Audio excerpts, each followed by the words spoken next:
Hi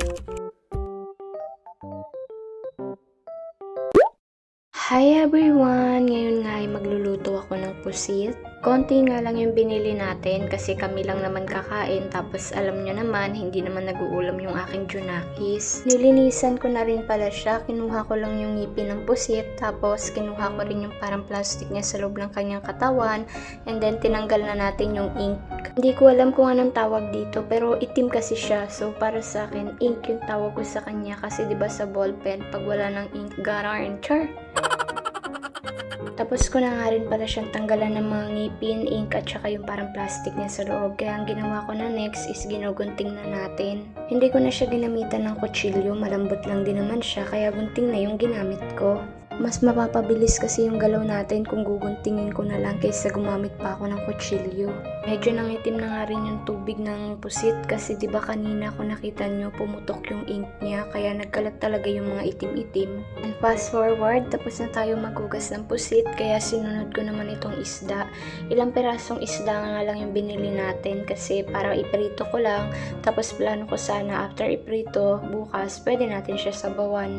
Hinugasan ko na nga rin itong isda at tinanggalan ko na siya ng mga hasang.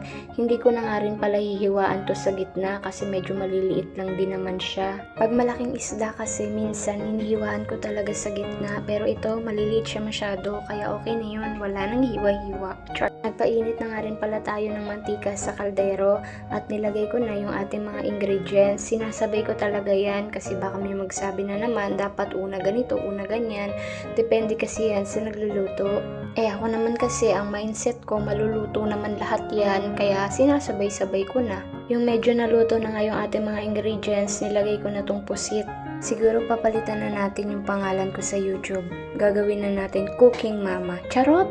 Kasi naman parang araw-araw na lang nagluluto ako. Yung binablog ko, it's all about cooking. Wala naman kasing magagawa ang i-above na to, kundi magluto na magluto at manood ng manood. At kumain ng kumain. Ganarn. Kumukulo na nga rin yung ating pusit, kaya naman nilagay ko na yung ink niya. Hindi ko na nga rin patutuyuan itong pusit. Dati kasi kapag nagluluto ako ng pusit, medyo pinapaano ko siya, yung parang pinapalapot ko or medyo pinapatuyuan ko.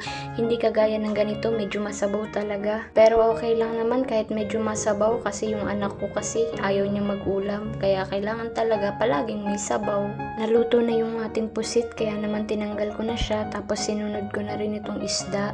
Hindi ko na nga pala nilunod yung isda sa mantika kasi non-stick naman tong kaldero natin, kaya sigurado naman na hindi didikit yung isda.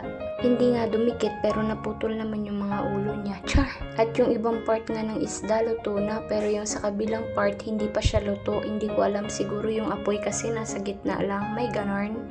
Diba masyadong maliliit talaga yung ating isda, pero masarap yan kasi crispy yung ulo, tapos isawsaw natin siya sa toyo na may kalamansi at may sili. Yorn. Fast forward, tapos na akong magluto at kakain na muna kami ng aking junakis. So yun lang. Thank you so much for watching. Bye bye!